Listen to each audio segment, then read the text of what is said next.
ಪರಾತ್ಪರನು, ಸರ್ವಶಕ್ತನು, ಉನ್ನತೋನ್ನತನು, ರಾಜಾದಿ ರಾಜನು ಆಗಿರುವಂತ ನಮ್ಮ ತಂದೆಯಾದ ದೇವರ ಮಧುರ ನಾಮಕ್ಕೆ ಕೋಟಿ ಕೋಟಿ ಸ್ತೋತ್ರಗಳನ್ನ ಸಲ್ಲಿಸುತ್ತಾ ಈ ಬೆಳಗಿನ ಜಾವದಲ್ಲಿ ಎಚ್ಚರವಾಗಿದ್ದು ಪ್ರಾರ್ಥಿಸಿ ಕಾರ್ಯಕ್ರಮಕ್ಕೆ ಕೂಡಿ ಬಂದಿರುವಂತಹ ದೇವರ ಮಂದಿಗೆ, ದೇವರ ಸಭೆಗೆ, ಹಿರಿಯರಿಗೆ, ಬೋಧಕರಿಗೆ, ಸಹೋದರ ಸಹೋದರಿಯರಿಗೆ ನಮ್ಮ ಒಡೆಯನು ರಕ್ಷಕನೂ ಆಗಿರುವಂತಹ ಯೇಸು ಕ್ರಿಸ್ತನ ಮಧುರ ನಾಮದಲ್ಲಿ ಹೃತ್ಪೂರ್ವಕವಾದ ಸ್ವಾಗತವನ್ನ ಕೋರ್ತೇನೆ. ಕರ್ತನು ನಮ್ಮೆಲ್ಲರನ್ನ ಆಶೀರ್ವಾದ ಮಾಡಲಿ. ಈ ಬೆಳಗಿನ ಜಾವದಲ್ಲಿ ಈ ಕಾರ್ಯಕ್ರಮನ ಪ್ರಾರಂಭ ಮಾಡುವಾಗೆ ಪ್ರಾರ್ಥನೆಗೆ ಹೋಗೋಣ. ನಮ್ಮ ಜೊತೆಯಲ್ಲಿ ಸಹೋದರ KP ರವಿ ಅವರು ಇದ್ದಾರೆ. ಅವರು ನಮ್ಮನ್ನ ಪ್ರಾರ್ಥನೆ ನಡೆಸಬೇಕೆಂಬುದಾಗಿ ಕೇಳ್ಕೊಳ್ತೇನೆ.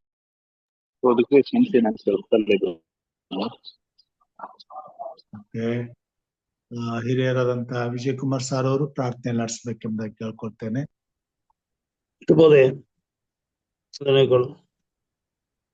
ಪ್ರಾರ್ಥನೆ ಮಾಡೋಣ.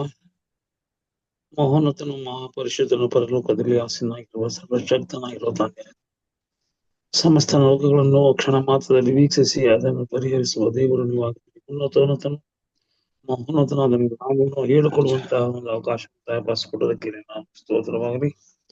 ತಂದೆ, ಈ ದಿನ ಮತ್ತೊಂದು ದಿನವನ್ನು ಅನುಗ್ರಹಿಸಿ ಈ ದಿನದಲ್ಲಿ ಒಂದು ಚಿಕ್ಕ ಹಿಂಡಾಗಿ ಕೂಡಿ ನಾಮ ಸೃಷ್ಟಿ ಕೊಂಡಾಡೋದಕ್ಕೂ ನಿನ್ನ ನಿರೀಕ್ಷೆಯಲ್ಲಿ ನಾವು ಜೀವಿಸೋದಕ್ಕೂ ಆ ಒಂದು ನಿರೀಕ್ಷೆಯ ಮೂಲಕವಾಗಿ ಬರಬೇಕು ರಾಜ್ಯವನ್ನು ಗ್ರಹಿಸುವುದಕ್ಕೆ ಬೇಕಾದ ಆತ್ಮೀಯ ವರದಾನಗಳನ್ನು ತುಂಬಿಕೊಳ್ಳುವುದಕ್ಕೂ ನಡೆಯುವಂತಹ ಈ ಎಚ್ಚರವಾಗಿದ್ದು ಪ್ರಾರ್ಥಿಸಿರಿ ಎಂಬ ಈ ಒಂದು ಕಾರ್ಯಕ್ರಮ ನಡೆಸಿಕೊಡುವಂತಹ ಬೋಧಕರಾದ ಎಂಬರಾಜ್ಯದವರನ್ನು ಕುಟುಂಬವನ್ನು ಬಲಪಡಿಸಿ ಚೈತನ್ಯ ಸ್ವರೂಪರಾಗಿ ಇನ್ನು ಹೆಚ್ಚಿನ ರೀತಿಯಲ್ಲಿ ಅವರಿಗೆ ಬಲವನ್ನು ಅನುಗ್ರಹಿಸಿ ಕೂಡ ನಡೆಸುವಂತಹ ಅವಕಾಶದ ಭಾಷೆಕೊಡ್ಬೇಕೆಂದು ಪ್ರಾರ್ಥಿಸಿಕೊಳ್ಳುತ್ತೇವೆ.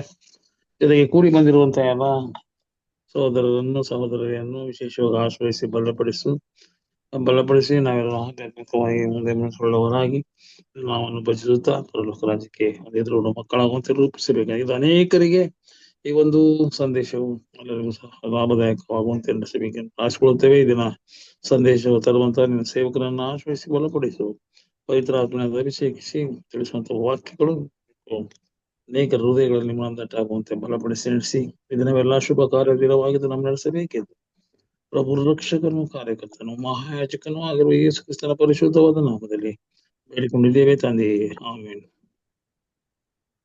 ಆಮೇನ್. ಉತ್ತಮವಾದಂತ ಪ್ರಾರ್ಥನೆಗಾಗಿ ಹಿರಿಯರಾದಂತ ವಿಜಯ್ ಕುಮಾರ್ ಸರ್ ಅವರಿಗೆ ವಂದನೆಗಳನ್ನ ಸಲ್ಲಿಸ್ತೇನೆ. ಈ ಸಮಯದಲ್ಲಿ ಒಂದು ವಿಶೇಷ ಗೀತೆಯನ್ನ ಸಹೋದರಿ ವರಲಕ್ಷ್ಮಿ ಅವರ ಕುಟುಂಬದವರೊಂದಿಗೆ ನಾವು ಕೇಳೋಣ. ದೇವ್ರ ನಮ್ಗೆ ಸ್ತೋತ್ರ ಆಗ್ಲಿ. ಒಂದು ರಾಗವನ್ನು ಮಾಡಿಕೊಳ್ಳಿ.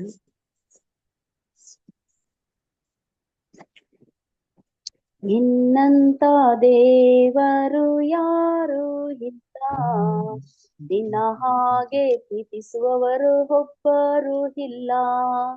ನಿನ್ನಂತ ದೇವರು ಯಾರು ಇಲ್ಲ, ನಿನ್ನ ಹಾಗೆ ಪ್ರೀತಿಸುವವರು ಒಬ್ಬರು ಇಲ್ಲ.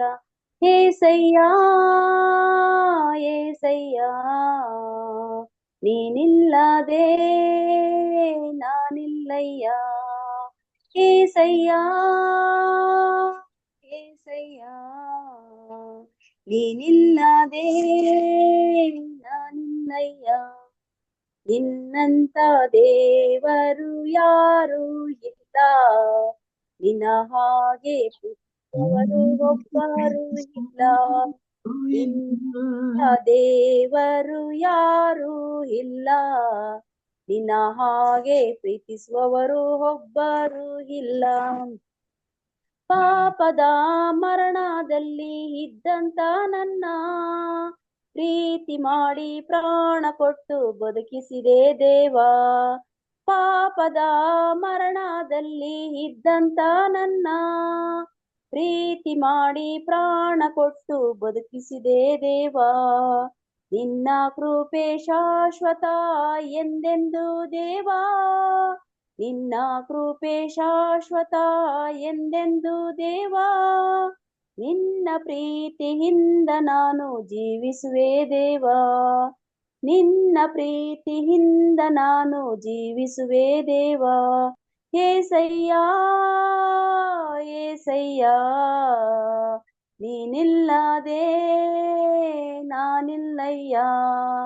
ಏಸಯ್ಯ ಏಸಯ್ಯ, ನೀನಿಲ್ಲದೆ ನಾನಿಲ್ಲಯ್ಯ. ನಿನ್ನಂತ ದೇವರು ಯಾರು ಇಲ್ಲ, ನಿನ್ನ ಹಾಗೆ ಪ್ರೀತಿಸುವವರು ಒಬ್ಬರು ಇಲ್ಲ. ನಿನ್ನಂತ ದೇವರು ಯಾರು ಇಲ್ಲ, ನಿನ್ನ ಹಾಗೆ ಪ್ರೀತಿಸುವವರು ಒಬ್ಬರು ಇಲ್ಲ. ನನ್ನಯ ಜೀವಿತವೆಲ್ಲವನ್ನು ತಿಳಿದಿರುವೆ ನೀನು, ನನ್ನಯ ಕುರಿತು ಹಿತವಾಗಿ ಚಿಂತಿಸುವೆ ನೀನು. ನನ್ನಯ ಜೀವಿತವೆಲ್ಲವನ್ನು ತಿಳಿದಿರುವೆ ನೀನು, ನನ್ನಯ ಕುರಿತು ಹಿತವಾಗಿ ಚಿಂತಿಸುವೆ ನೀನು. ನಿನ್ನಯ ಕರದಿ ಹಿಡಿದು ನನ್ನ ನಡೆಸಿರುವೆ ದೇವಾ, ನಿನ್ನಯ ಕರದಿ ಹಿಡಿದು ನನ್ನ ನಡೆಸಿರುವೆ ದೇವಾ. ನನ್ನ ಸಹಾಯ ನನ್ನಯ ಬಂಡೆ ನೀನೇ ಏಸಯ್ಯ, ನನ್ನ ಸಹಾಯ ನನ್ನಯ ಬಂಡೆ ನೀನೇ ಏಸಯ್ಯ. ಏಸಯ್ಯ ಏಸಯ್ಯ, ನೀನಿಲ್ಲದೆ ನಾನಿಲ್ಲಯ್ಯ. ಏಸಯ್ಯ ಏಸಯ್ಯ, ನೀನಿಲ್ಲದೆ ನಾನಿಲ್ಲಯ್ಯ. ನಿನ್ನಂತ ದೇವರು ಯಾರು ಇಲ್ಲ, ನಿನ್ನ ಹಾಗೆ ಪ್ರೀತಿಸುವವರು ಒಬ್ಬರು ಇಲ್ಲ. ನಿನ್ನಂತ ದೇವರು ಯಾರು ಇಲ್ಲ, ನಿನ್ನ ಹಾಗೆ ಪ್ರೀತಿಸುವವರು ಒಬ್ಬರು ಇಲ್ಲ. ಕಷ್ಟಗಳಲ್ಲಿ ದುಃಖಗಳಲ್ಲಿ ಜೊತೆಯಾಗಿರುವವರು, ರೋಗದಲ್ಲಿ ಸಂಕಟದಲ್ಲಿ ಬಲವ ಕೊಡುವವರು. ಕಷ್ಟಗಳಲ್ಲಿ ದುಃಖಗಳಲ್ಲಿ ಜೊತೆಯಾಗಿರುವವರು, ರೋಗದಲ್ಲಿ ಸಂಕಟದಲ್ಲಿ ಬಲವ ಕೊಡುವವರು. ಕೊರತೆಗಳನ್ನು ನೀಗಿಸುವವನು ನೀನೇ ಏಸಯ್ಯ, ಕೊರತೆಗಳನ್ನು ನೀಗಿಸುವವರು ನೀನೇ ಏಸಯ್ಯ. ಸೋಲುಗಳಲ್ಲಿ ಜಯವನ್ನು ಕೊಡುವ ದೇವ ನೀನಯ್ಯ, ಸೋಲುಗಳಲ್ಲಿ ಜಯವನ್ನು ಕೊಡುವ ದೇವ ನೀನಯ್ಯ. ಏಸಯ್ಯ ಏಸಯ್ಯ, ನೀನಿಲ್ಲದೆ ನಾನಿಲ್ಲಯ್ಯ. ಏಸಯ್ಯ ಏಸಯ್ಯ, ನೀನಿಲ್ಲದೆ ನಾನಿಲ್ಲಯ್ಯ. ನಿನ್ನಂತ ದೇವರು ಯಾರು ಇಲ್ಲ, ನಿನ್ನ ಹಾಗೆ ಪ್ರೀತಿಸುವವರು ಒಬ್ಬರು ಇಲ್ಲ.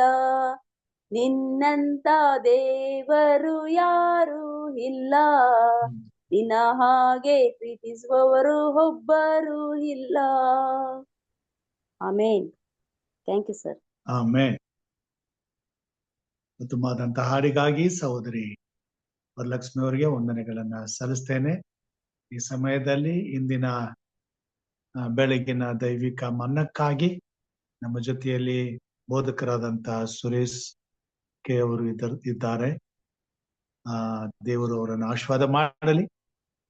ಈ ದಿನದ ಆತ್ಮಿಕವಾದಂತಹ ಮನ್ನವನ್ನ ತರಲು ಪರಿಶುದ್ಧಾತ್ಮ ದೇವರು ಅವರನ್ನು ಉಪಯೋಗಿಸಲಿ, ನಡೆಸಲಿ. ಸಿದ್ಧಪಡಿಸಿರುವಂತ ಮನ್ನವನ್ನ ಮುನ್ನಬರ್ಸ್ಲಿಕ್ಕಾಗುವಂತೆ ಪವಿತ್ರಾತ್ಮ ದೇವರು ನಮ್ಮೊಂದಿಗಿದ್ದು ಕಾರ್ಯ ಸಾಧಿಸಲಿ. ಅದಕ್ಕಾಗಿ ಅವರನ್ನ ಈ ಸಭೆಯ ಪರವಾಗಿ, ತಮ್ಮೆಲ್ಲರ ಪರವಾಗಿ ಯೇಸು ಕ್ರಿಸ್ತನ ಮಧುರ ನಾಮದಲ್ಲಿ ಈ ಒಂದು ಕಾರ್ಯಕ್ರಮಕ್ಕೆ ನಾನು ತುಂಬ ಹೃದಯದಿಂದ ಸ್ವಾಗತಿಸ್ತೇನೆ. ಬೋಧಕರೇ, ಇದು ನಿಮ್ಮ ಸಮಯ. ಸಂದೇಶವನ್ನ ತರಲು ನಿಮ್ಮನ್ನ ಆಹ್ವಾನಿಸುವಂತನಾಗಿದ್ದೇನೆ. ದೇವರ ಪರಿಶುದ್ಧ ನಾಮಕ್ಕೆ ಸ್ತೋತ್ರವಾಗ್ಲಿ. ದೇವರ ಕೃಪಾಶೀರ್ವಾದದ ಮೇರೆಗೆ ತಿರುಗಂದಾವರ್ತಿ ಉದಯ ಕಾಲದಲ್ಲಿ ನಾವು ದೇವರನ್ನ ಪ್ರಾರ್ಥಿಸುವಂತೆಯೂ ಆತನನ್ನು ಆರಾಧಿಸುವಂತೆ ದೇವರು ನಮಗೆ ಕೃಪೆಯನ್ನು ಅನುಗ್ರಹಿಸಿದ್ದಾರೆ. ನಮ್ಮನ್ನ ಜೀವಿತದ ಸಂಖ್ಯೆಯಲ್ಲಿ ಇರಿಸಿದ್ದಾರೆ ಸ್ವಾಮಿ. ನಮ್ಮ ಜೀವಿತಕ್ಕೆ ಬೇಕಾದಂತ ಮೇಲುಗಳನ್ನ ಸ್ವಾಮಿ ಅನುಗ್ರಹಿಸಿದ್ದಾರೆ. ಕಳೆದ ರಾತ್ರಿ ಇಲ್ಲ ಸುಖವಾದ ನಿದ್ದೆಯನ್ನ ಸ್ವಾಮಿ ನಮಗೆ ದಯಪಾಲಿಸಿದ್ದಾರೆ. ಉದಯ ಕಾಲದಲ್ಲಿ ನಾವು ದೇವರ ವಾಕ್ಯದ ಕಡೆಗೆ ನಮ್ಮ ಗಮನವನ್ನ ಹರಿಸುವ ಮುನ್ನ ಒಂದು ಸಣ್ಣ ಪ್ರಾರ್ಥನೆಯನ್ನ ಮಾಡಿ ನಾವು ಈ ಒಂದು ದಿನದ ಧ್ಯಾನವನ್ನ ನಾವು ಪ್ರಾರಂಭಿಸೋಣ. ಪ್ರಾರ್ಥನೆ ಮಾಡುವ. ಕೃಪಾಪೂರ್ಣನೇ, ಮಹೋನ್ನತನೇ, ಸರ್ವಶಕ್ತನಾಗಿರುವಂತ ಪರಲೋಕದ ದೇವರೇ, ನಿನ್ನ ಪರಿಶುದ್ಧ ನಾಮಕ್ಕೆ ಸ್ತೋತ್ರವಾಗಲಿ. ದೇವ, ಈ ಒಂದು ಸುಂದರವಾದಂತಹ ದಿನಕ್ಕಾಗಿ, ಈ ಬೆಳಗಿನ ವೇಳೆಗಾಗಿ ನಿಮಗೆ ಸ್ತೋತ್ರವಾಗಲಿ. ಕರ್ತನೆ, ಮಾರ್ಕಸ್ ಸುವಾರ್ತೆಯ 1ನೇ ಅಧ್ಯಾಯದಲ್ಲಿ ಓದುವ ಹಾಗೆ, ನೀನು ಇನ್ನು ಬೆಳಗಿನ ಜಾವದಲ್ಲಿ ಸಿಕ್ಕಿರುವಾಗಲೇ ಬೆಟ್ಟದ ಬಳಿಗೆ ಹೋಗಿ ಏಕಾಂತವಾದಂಥ ಸ್ಥಳದಲ್ಲಿ ಪ್ರಾರ್ಥಿಸಿದ್ದಿ ಎಂಬುದಾಗಿ ನಾವು ಕೇಳಿದ್ದೇವೆ, ಓದಿದ್ದೇವೆ. ಅದೇ ರೀತಿಯಾಗಿ ಈ ದಿನದಲ್ಲಿ ನಾವು ಬೆಳಗಿನ ಜಾವದಲ್ಲಿ ನಮ್ಮ ಮನೆಗಳಲ್ಲಿ ಅಂತರ್ಜಾಲದ ಮೂಲಕವಾಗಿ ನಿನ್ನನ್ನು ಪ್ರಾರ್ಥಿಸುವಂತೆ, ನಿನ್ನ ವಾಕ್ಯವನ್ನು ಧ್ಯಾನ ಮಾಡುವಂತೆ ಕೊಟ್ಟಂತ ಅವಕಾಶಕ್ಕಾಗಿ ಸ್ತೋತ್ರ. ನಮ್ಮೆಲ್ಲರನ್ನ ಆಶೀರ್ವದಿಸು. ಈ ಪ್ರಾರ್ಥನಾ ಕೂಟದ ಆದಿಯು ಮಧ್ಯವು ಅಂತ್ಯವೂ ನೀವೇ ಆಗಿದ್ದುಕೊಂಡು ನಡೆಸಿ ಮಹಿಮೆ ಹೊಂದಿಕೊಳ್ಳಿರಿ ಎಂಬುದಾಗಿ ಯೇಸು ಸ್ವಾಮಿಯವರ ಹೆಸರಿನಲ್ಲಿ ಪ್ರಾರ್ಥಿಸ್ತೇನೆ ಕರ್ತನೆ, ಆಮೇನ್. ದೇವನಾಮಕ್ಕೆ ಸ್ತೋತ್ರವಾಗ್ಲಿ. ನನ್ನ ಸ್ವರ ಎಲ್ಲರಿಗೂ ಸ್ಪಷ್ಟವಾಗಿ ಕೇಳಿಸ್ತಿದೆ ಎಂಬುದಾಗಿ ನೆನೆಸ್ತೇನೆ. Thank you sir. ಈ ಒಂದು ಅವಕಾಶವನ್ನ ಮಾಡಿಕೊಟ್ಟಂತ ಬೋಧಕರಿಗೆ ಎಂ ರಾಜು ಸರ್ಗೆ ನಾನು ಕ್ರಿಸ್ತನ ನಾಮದಲ್ಲಿ ಧನ್ಯವಾದಗಳನ್ನ ಸಲ್ಲಿಸ್ತೇನೆ. ಕಳೆದ ತಿಂಗಳಿನಲ್ಲಿ ಅಥವಾ ಕಳೆದ ಸಾರಿ ನಾನು ಯಾವ ಸಂದೇಶವನ್ನ ಕೊಟ್ಟಿದ್ದೆ, ಯಾರಿಗಾದ್ರೂ ಜ್ಞಾಪಕ ಇದೆನಾ? ಯಾರಾದ್ರೂ ಹೇಳ್ಬಹುದಾ?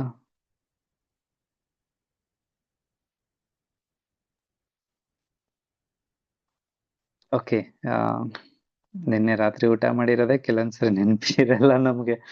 ಕಳೆದ ತಿಂಗಳದ್ ಕೇಳ್ತಾ ಇದ್ದೀರಾ ಅಂತ ಯೋಚನೆ ಮಾಡ್ತಾ ಇದ್ದೀರಾ? ಪರವಾಗಿಲ್ಲ. ಇವತ್ತು ನಾವು ನಮ್ಮ ಸತ್ಯವೇದವನ್ನ ಜ್ಞಾನೋಕ್ತಿಗಳ ಪುಸ್ತಕ 30ನೇ ಅಧ್ಯಾಯದ 26ನೇ ವಚನಕ್ಕೆ ತಿರುಗಿಸೋಣ.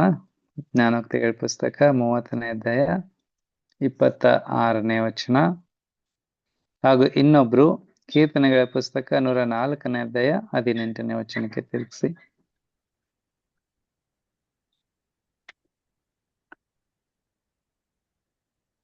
ಚಿಕ್ಕವರು ದಯಮಾಡಿ ಈ ವಚನಗಳನ್ನ ಓದ್ಬಹುದು. ಕೀರ್ತನೆ 104 ಕೀರ್ತನೆ 104 18 ಓದ್ತಾ ಇದೆ ನೋಡಿ.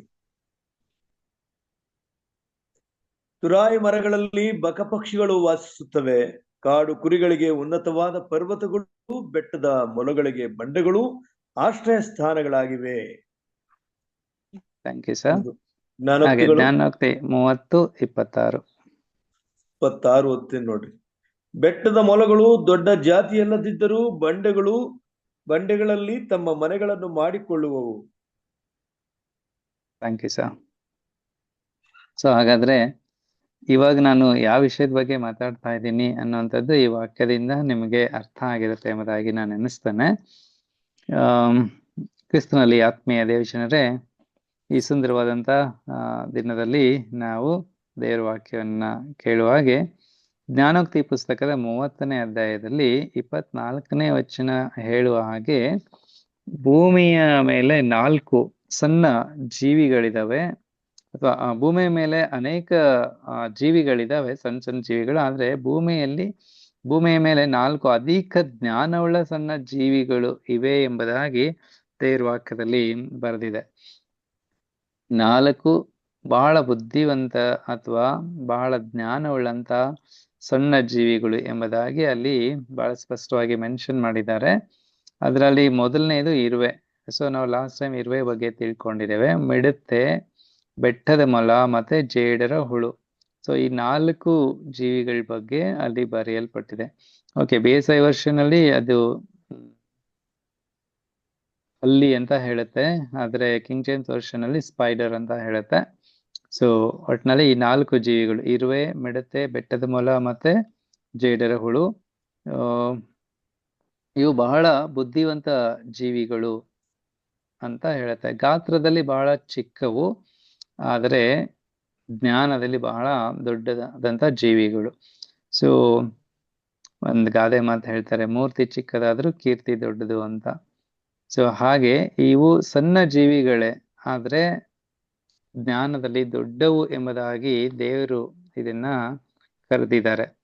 ಸೊ ಬನ್ನಿ, ಹಾಗಾದ್ರೆ ಇವತ್ತು ನಾನು ನಿಮ್ ಸಂಗಡ ಇದರಲ್ಲಿ ಬೆಟ್ಟದ ಮೊಲ 2 ವಚನವನ್ನ ಸರ್ ಓದಿದ್ದಾರೆ. ಆ 2 ವಚನದಲ್ಲೂ ಸಹ ಈ ಜೀವಿ ಬಗ್ಗೆ ಬರೆಯಲ್ಪಟ್ಟಿದೆ. ಅದು ಯಾವ್ದಪ್ಪ ಅಂತ ಹೇಳಿದ್ರೆ ಅದು ಬೆಟ್ಟದ ಮೊಲ. ಸೊ ಬೆಟ್ಟದ ಮೊಲಕ್ಕೆ ಇಂಗ್ಲಿಷ್ ನಲ್ಲಿ ಐಕಾನಿಸ್ ಅಥವಾ ರಾಕ್ ಬ್ಯಾಡ್ಜರ್ಸ್ ಅಂತಾನು ಕರೀತಾರೆ. ಇವು ಅರೇಬಿಯಾದ ಭಾಗದಲ್ಲಿ ಹೆಚ್ಚಾಗಿ ಕಂಡು ಬರ್ತವೆ. ಈ ವಾಕ್ಯನೇ ಹೇಳುವ ಹಾಗೆ ಈ ರಾಕ್ ಬ್ಯಾಡ್ಜರ್ ಅಥವಾ ಬೆಟ್ಟದ ಮೊಲ ಇದು ಒಂದು ಸಣ್ಣ ಜೀವಿ. ಇವು ಇತರ ಜೀವಿಗಳಿಗೆ ಸುಲಭವಾಗಿ ಆಹಾರಕ್ಕೆ ತುತ್ತಾಗ್ತವೆ. ಹೀಗಿರುವಲ್ಲಿ ಈ ಸಣ್ಣ ಜೀವಿಗಳು ತಮ್ಮ ಪ್ರಾಣ ರಕ್ಷಣೆಗಾಗಿ, ತಮ್ಮ ಸಂತಾನದ ಅಭಿವೃದ್ಧಿಗಾಗಿ ಅವು ಈ ಪ್ರಪಂಚದಲ್ಲಿ ಅತ್ಯಂತ ಸುರಕ್ಷಿತವಾದಂತಹ ಸ್ಥಳವಾದ ಬಂಡೆಗಳನ್ನ ಆಶ್ರಯಿಸಿಕೊಂಡಿವೆ ಅಥವಾ ಆತುಕೊಂಡಿವೆ ಅನ್ನುವಂಥದ್ದನ್ನ ನಾವಿಲ್ಲಿ ನೋಡ್ತಾ ಇದ್ದೇವೆ. ಸರಿ, ಹಾಗಾದ್ರೆ ಈ ರಾಕ್ ಬ್ಯಾಡ್ಜರ್ ಇಂದ ಕಲಿಬೇಕಾದಂತ ಪಾಠ ಏನಪ್ಪಾ ಈ ಬೆಳಗಿನ ಜಾವದಲ್ಲಿ ನಮಗೆ ನಮ್ಮ ಜೀವಿತಕ್ಕೆ ತುಂಬಾನೇ ಯೂಸ್ಫುಲ್ ಆಗುತ್ತೆ. ಇದು ತುಂಬಾ ಅವಶ್ಯವಾಗಿ ನಮಗೆ ಬೇಕಾಗಿದೆ. ಸೊ ಆ ಪಾಠ ಏನಪ್ಪಾ ಅಂತ ಹೇಳಿದ್ರೆ, ಈ ರಾಕ್ ಬ್ಯಾಡ್ಜರ್ ಅಥವಾ ಬೆಟ್ಟದ ಮೊಲ ಸ್ವಂತ ಬುದ್ಧಿಯ ಮೇಲೆ ಆಧಾರಗೊಂಡಿಲ್ಲ, ಬದಲಾಗಿ ದೇವರು ಕೊಟ್ಟ ಜ್ಞಾನದ ಮೇಲೆ ಆತುಕೊಂಡಿದೆ. ಸೊ ಈ ಲೋಕದಲ್ಲಿ ನಾವು ಜೀವಿಸುವಾಗ ನಾವು ಸ್ವಂತ ಜ್ಞಾನದ ಮೇಲೆ ಅಥವಾ ಸ್ವಂತಿಕೆಯ ಮೇಲೆ ನಾವು ಆತ್ಕೊಳ್ಳೋದಕ್ಕೆ ಬದಲಾಗಿ ನಾವು ದೇವ್ರು ಕೊಟ್ಟಂತ ಜ್ಞಾನದ ಮೇಲೆ ಆತ್ಕೋಬೇಕು ಅನ್ನುವಂತ ಅಂಶವನ್ನ ನಾವಿಲ್ಲಿ ಕಲೀಲಿಕ್ಕೆ ಹೋಗ್ತೇವೆ. ಓಕೆ, ಈ ಬೆಟ್ಟದ ಮೊಲಗಳಿಗೆ ತಮ್ಮ ಬಲಹೀನತೆ ಏನು ಅಂತ ತಿಳಿದಿದೆ. ಅವು ಸ್ಪಷ್ಟವಾಗಿ ಅರ್ಥ ಮಾಡ್ಕೊಂಡಿದ್ದಾವೆ. ನಾವು ಸಣ್ಣ ಜೀವಿಗಳು, ನಮಗೆ ವೈರಿಗಳು ಬಹಳ ಇದ್ದಾರೆ, ನಾವು ವೈರಿಗಳ ಬಾಯಿಗೆ ಸುಲಭವಾಗಿ ತುತ್ತಾಗಿ ಹೋಗ್ತೇವೆ ಅನ್ನೋದನ್ನ ಈ ಬೆಟ್ಟದ ಮೊಲಗಳು ಬಹಳ ಸ್ಪಷ್ಟವಾಗಿ ಅರ್ಥ ಮಾಡ್ಕೊಂಡಿದ್ದಾವೆ. ಅವು ತಮ್ಮ ಸ್ವಂತ ಜ್ಞಾನದ ಮೇಲೆ ಆತುಕೊಂಡು ಮನೆಗಳನ್ನ ಕಟ್ಟಿಕೊಂಡು ವಾಸಿಸುವ ಬದಲು ಬಂಡೆಗಳ ಕೆಳಗೆ ವಾಸಿಸ್ತವೆ. ಪ್ರಿಯರೇ, ಬಹಳಷ್ಟು ಪ್ರಾಣಿಗಳು ಸ್ವ ಅವಲಂಬಿತವಾಗಿ ಇರುವುದರಿಂದ ನಮಗೆ ಸಾಕಷ್ಟು ಶಕ್ತಿ ಇದೆ, ನಾವು ಹೋರಾಟ ಮಾಡಬಲ್ಲೆವು ಎಂಬ ಆಲೋಚನೆಯಿಂದ ಬಹಳ ಗರ್ವದಲ್ಲಿ ಜೀವಿಸ್ತವೆ. ಹೀಗೆ ಜೀವಿಸೋದಕ್ಕಾಗಿ ಅಥವಾ ಜೀವಿಸಲು ಹೋಗಿ ಎಷ್ಟೊಂದು ಪ್ರಾಣಿಗಳು ತಮಗಿಂತ ಬಲಿಷ್ಠ ಪ್ರಾಣಿಗಳ ಬಾಯಿಗೆ ತುತ್ತಾಗ್ತಾ ಇದ್ದಾವೆ. ತಮ್ಮ ಜೀವಿತದ ಕುರಿತಾಗಿ ತುಂಬಾ ಕೇರ್ಲೆಸ್ ಆಗಿ ಇದ್ದು ತಮ್ಮ ಸುಂದರವಾದಂತ ಬದುಕನ್ನ ಎಷ್ಟೊಂದು ಜೀವಿಗಳು ಹಾಳು ಮಾಡ್ಕೊಳ್ತಾ ಇದ್ದಾವೆ. ಆದ್ರೆ ಬೆಟ್ಟದ ಮೊಲಗಳು ಮಾತ್ರ ಅದು ಸಣ್ಣ ಜೀವಿ ಮತ್ತೆ ತಮ್ಮ ಬಲಹೀನತೆ ಏನು ಅಂತ ಅವುಗಳಿಗೆ ಬಹಳ ಸ್ಪಷ್ಟವಾಗಿ ಅರಿವಿದೆ.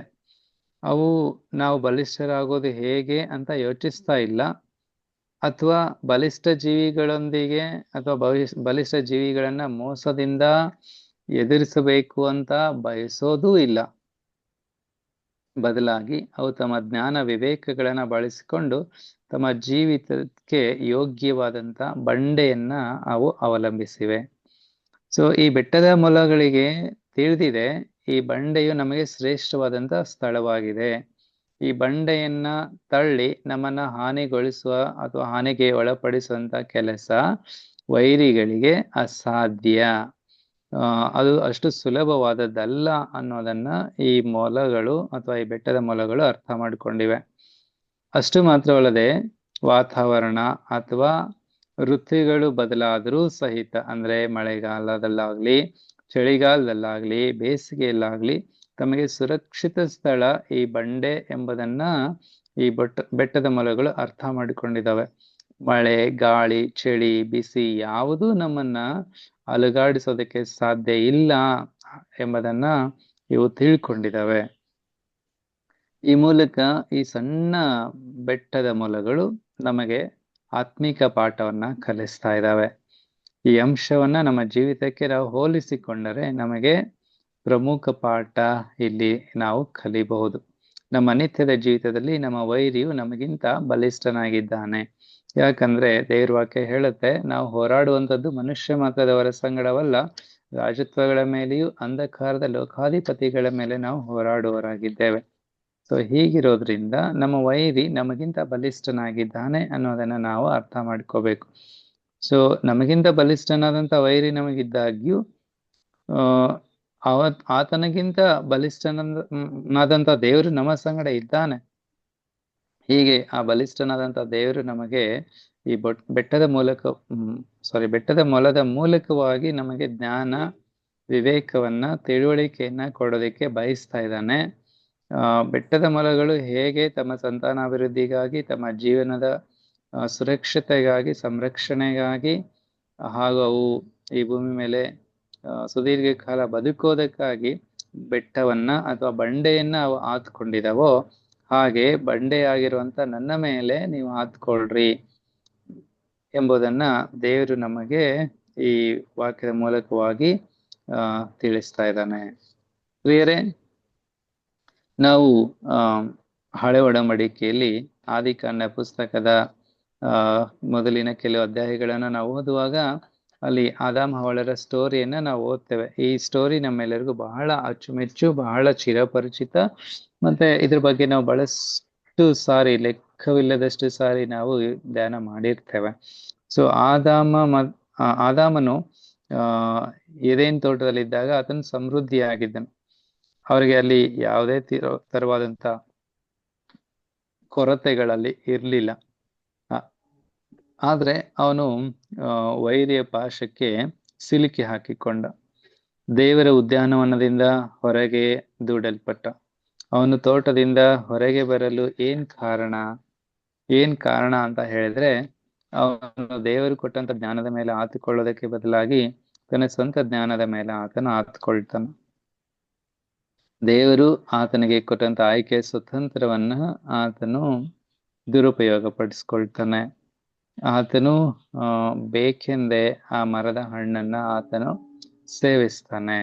ಈ ವಿಷಯವಾಗಿ ನಮಗೆ ಸ್ಪಿರಿಟ್ ಆಫ್ ಪ್ರಾಫೆಸಿನಲ್ಲಿ ಬಹಳ ಸ್ಪಷ್ಟವಾಗಿ ತಿಳಿಸಲ್ಪಟ್ಟಿದೆ.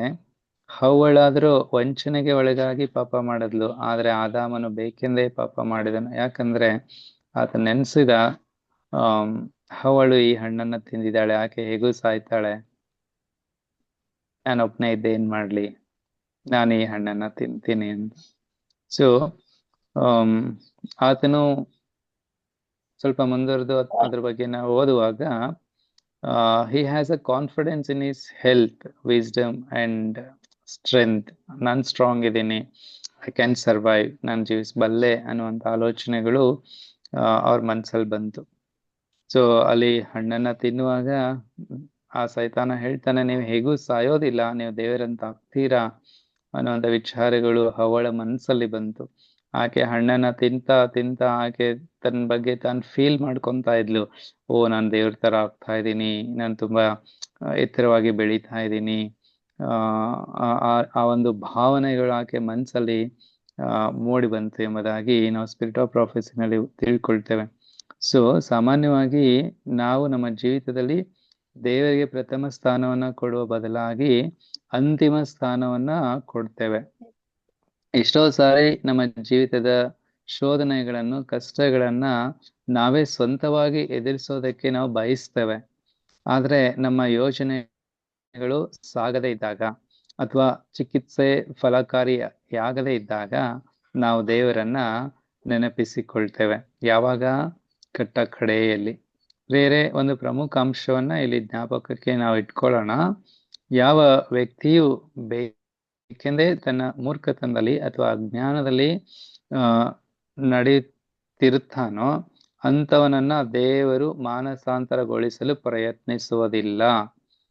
ಇನ್ನೊಂದ್ಸರಿ ಸ್ಪಷ್ಟವಾಗಿ ಹೇಳ್ತೇನೆ, ಯಾವ ವ್ಯಕ್ತಿಯು ಬೇಕೆಂದೇ ತನ್ನ ಮೂರ್ಖತನದಲ್ಲಿ ಅಥವಾ ಅಜ್ಞಾನದಲ್ಲಿ ನಡೆಯುತ್ತಿರ್ತಾನೋ ಅಂಥವನನ್ನ ದೇವರು ಮಾನಸಾಂತರಗೊಳಿಸಲು ಪ್ರಯತ್ನಿಸೋದಿಲ್ಲ.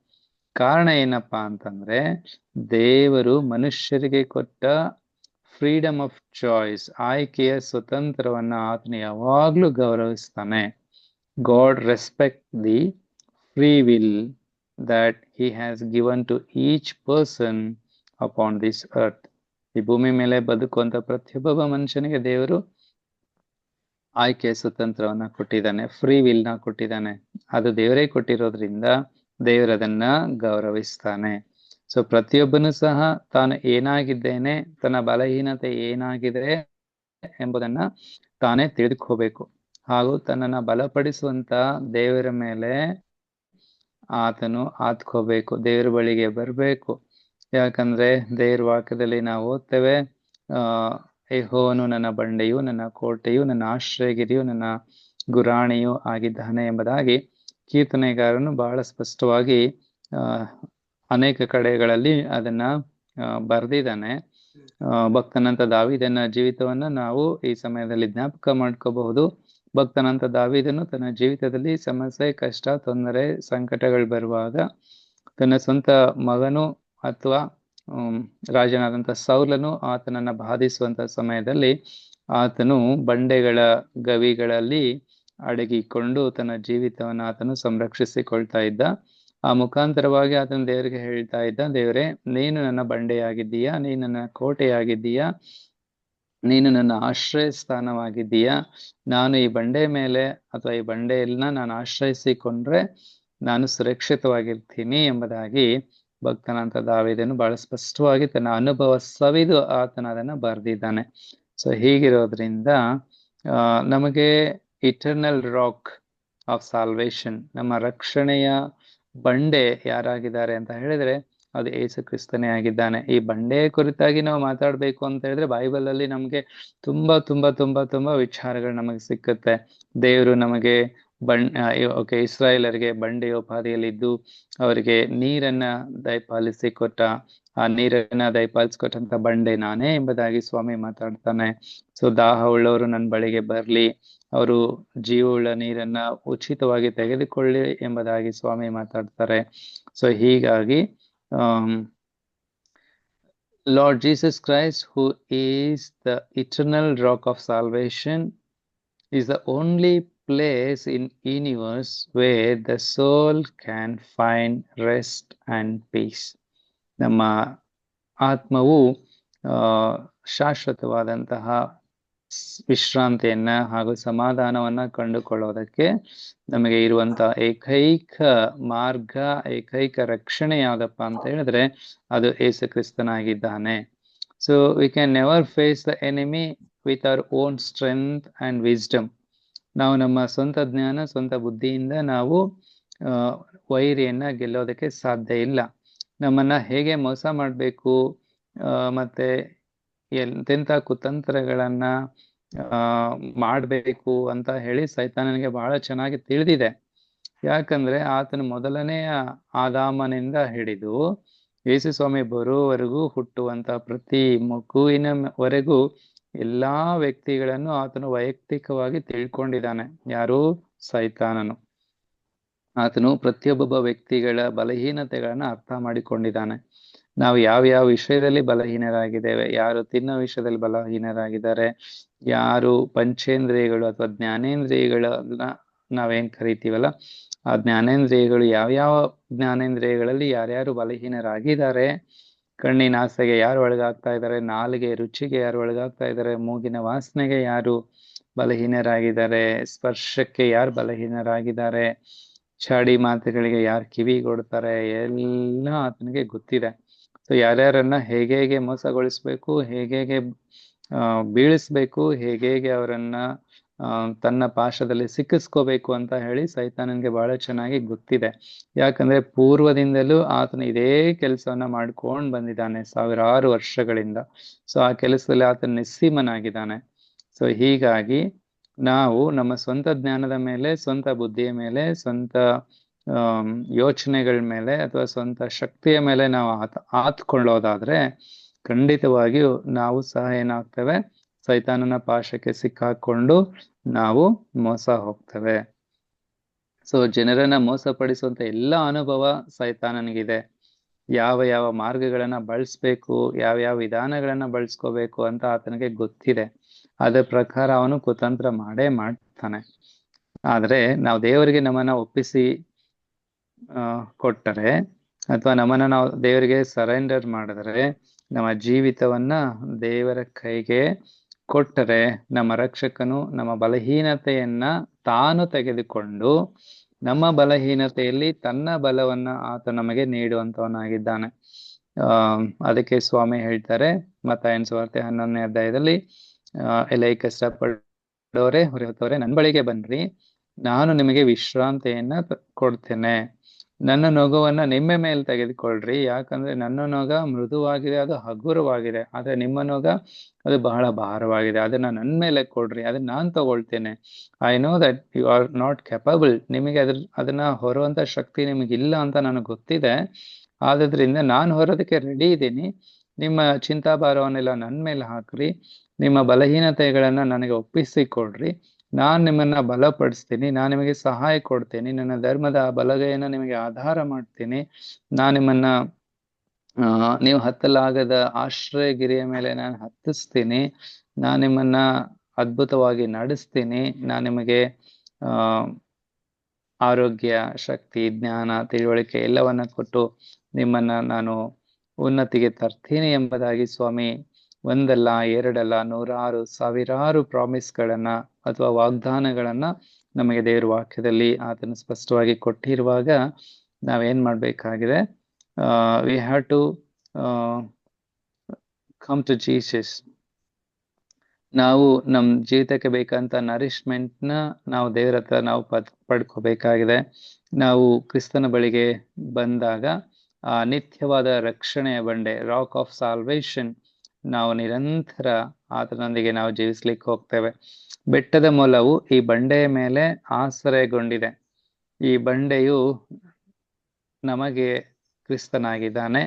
ಸೊ ಹೀಗಿರೋದ್ರಿಂದ ಈ ಬಂಡೆ ನಮಗಿರೋದ್ರಿಂದ ನಾವು ನಿಜವಾಗ್ಲೂ ಭಾಗ್ಯವಂತರು. ನಾವು ಬಲಹೀನರಾಗಿರಬಹುದು, ಆದ್ರೆ ನಮ್ಮ ದೇವರು ಬಲಿಷ್ಠನಾಗಿದ್ದಾನೆ. ನಾವು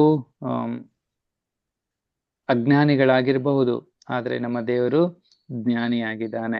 ಸೊ ಹೀಗಿರೋದ್ರಿಂದ ನಾವು ನಮ್ಮ ಜೀವಿತದಲ್ಲಿ ನಮ್ಮ ಸ್ವಂತಿಕೆ ಮೇಲೆ ಆತುಕೊಳ್ಳೋದಕ್ಕೆ ಬದಲಾಗಿ ನಾವು ದೇವರ ಮೇಲೆ ಆತ್ಕೊಳ್ಳೋಣ. ನಾವೇನಾದ್ರೂ ನಮ್ಮ ಸ್ವಂತ ಜ್ಞಾನ ತಿಳುವಳಿಕೆ ಮೇಲೆ ಅವಲಂಬಿಸಲು ಪ್ರಾರಂಭಿಸಿದರೆ, ನಮ್ಮ ಸ್ವಂತ ಜ್ಞಾನದಲ್ಲಿ ನಡೆಯ ಬಯಸಿದರೆ, ನಮ್ಮ ವೈರಿಯು ಗರ್ಜಿಸುವ ಸಿಂಹದೋಪಾದಿಯಲ್ಲಿ ಯಾರನ್ನ ನುಂಗ್ಲಿ ಎಂಬುದಾಗಿ ಹೊಂಚುತ್ತಾ ತಿರುಗ್ತಾ ಇದ್ದಾನಲ್ವಾ, ಅವನ ಕೈಗೆ ನಾವು ಸುಲಭವಾಗಿ ಸಿಕ್ಕಾಕೊಂಡು ನಾಶನದ ಗುಂಡಿಯಲ್ಲಿ ಬಿದ್ದು ಹೋಗ್ತೇವೆ. ಸೊ ಆದುದರಿಂದ ಜ್ಞಾನೋಕ್ತಿಗಳ ಪುಸ್ತಕ 3ನೇ ಅಧ್ಯಾಯದಲ್ಲಿ ನಾವು ಹೀಗೆ ಓದ್ತೇವೆ. ಜ್ಞಾನೋಕ್ತಿ 3ನೇ ಅಧ್ಯಾಯ 5ನೇ ವಚನವನ್ನು ಯಾರಾದ್ರೂ ಓದ್ತೀರಾ? ಜ್ಞಾನೋಕ್ತಿ 3ನೇ ಅಧ್ಯಾಯ ವಚನ 4 ಅಥವಾ 5. 4, 5, 2 ಓದ್ತಿ ನೋಡಿ. ದೇವರ ಮತ್ತು ಮನುಷ್ಯರ ದಯನ ಸಮ್ಮತಿಯನ್ನು ಪಡೆದುಕೊಳ್ಳುವಿ. ಸ್ವಬುದ್ಧಿಯನ್ನೇ ಆಧಾರ ಮಾಡಿಕೊಳ್ಳದೆ ಪೂರ್ಣ ಮನಸ್ಸಿನಿಂದ ಯೆಹೋವನಲ್ಲಿ ಭರವಸೆ ಬಿಡು. ನಿನ್ನ ಎಲ್ಲಾ ನಡವಳಿಕೆಯಲ್ಲಿ ಆತನ ಚಿತ್ತಕ್ಕೆ ವಿಧೇಯನಾಗಿರು. ಆತನೇ ನಿನ್ನ ಮಾರ್ಗಗಳನ್ನು ಸರಾಗ ಮಾಡುವನು. ನೀನೇ ಬುದ್ಧಿವಂತನು ಎನಿಸದೆ ಯೆಹೋವನಿಗೆ ಭಯಪಟ್ಟು ಕೆಟ್ಟದ್ದನ್ನು ತೊರೆದು ಬಿಡು. Thank you sir.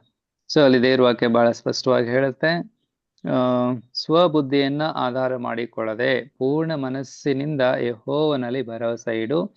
ನಿನ್ನ ಎಲ್ಲಾ ನಡವಳಿಕೆಯಲ್ಲಿ ಆತನ ಚಿತ್ತಕ್ಕೆ ವಿಧೇಯನಾಗಿರು. ಎಲ್ಲಾ ನಡವಳಿಕೆ ಅಂತ ಹೇಳುತ್ತೆ. ಬರೀ ಕೆಲವೊಂದನ್ನ ನಾನು ಒಪ್ಪಿಸ್ಕೊಡ್ತೇನೆ, ಕೆಲವೊಂದನ್ನ ನಾನು ಒಪ್ಪಿಸ್ಕೊಡಲ್ಲ. ಇದು ನನಗೆ ಇಷ್ಟ, ಅದಕ್ಕೆ ನಾನು ಇದನ್ನ ಬಿಡಕ್ಕಾಗೋದಿಲ್ಲ. ಇದು ನನಗೆ ಇಷ್ಟ ಇಲ್ಲ, ನಾನು ಇದನ್ನ ಬಿಡ್ತೀನಿ. ಇದು ನನಗೆ ಕಷ್ಟ ಆಗ್ತಿದೆ, ಅದಕ್ಕೆ ನಾನು ಇದನ್ನ ಬಿಟ್ಕೊಡ್ತೇನೆ, ಇತ್ಯಾದಿ ಇತ್ಯಾದಿ ಯೋಚನೆಗಳನ್ನ ನಾವು ಮಾಡ್ತೀವಲ್ಲ, ಹಂಗಲ್ಲ. ಬದಲಾಗಿ ದೇವರು ಹೇಳ್ತಾ ಇದ್ದಾರೆ, ನಿಮ್ಮ ಎಲ್ಲಾ ನಡವಳಿಕೆಯಲ್ಲಿ ಆತನ ಚಿತ್ತಕ್ಕೆ ವಿಧೇಯನಾಗಿರು. ಆತ ನಿನ್ನ ಮಾರ್ಗಗಳನ್ನ ಸರಾಗ ಮಾಡ್ತಾನೆ. ನಮ್ಮ ಮಾರ್ಗಗಳು ಸರಾಗ ಆಗ್ಬೇಕು ಅಂತ ಹೇಳಿದ್ರೆ ಹೇಗೆ? ರಾಕ್ ಬ್ಯಾಡ್ಜರ್, ಬೆಟ್ಟದ ಮೊಲ ತನ್ನ ಜೀವನವನ್ನ ಸಂಪೂರ್ಣವಾಗಿ ಆ ಬಂಡೆಗೆ ಒಪ್ಪಿಸ್ಕೊಟ್ಟಿದೆ, ಬಂಡೆ ಮೇಲೆ ಆತ್ಕೊಂಡಿದೆ. ಹಾಗೆ ನಾವು ಬಂಡೆಯಾಗಿರುವಂತ ಕ್ರಿಸ್ತನ ಮೇಲೆ ಆತ್ಕೋಬೇಕಾಗಿದೆ. ದೇವರ ವಾಕ್ಯ ಬಹಳ ಚೆನ್ನಾಗಿ ಹೇಳುತ್ತೆ, ನೀನೇ ಬುದ್ಧಿವಂತನೇ ಎಂದೆಣಿಸದೆ ಕೆಟ್ಟದ್ದನ್ನ ತೊರೆದು ಬಿಡು. ಕೆಟ್ಟದ್ದನ್ನ ತೊರೆದಾಗ ಏನಾಗುತ್ತೆ? ನಿನ್ನ ದೇಹಕ್ಕೆ ಆರೋಗ್ಯ, ನಿನ್ನ ಎಲುಬುಗಳಿಗೆ ಸಾರವು ಉಂಟಾಗುತ್ತೆ.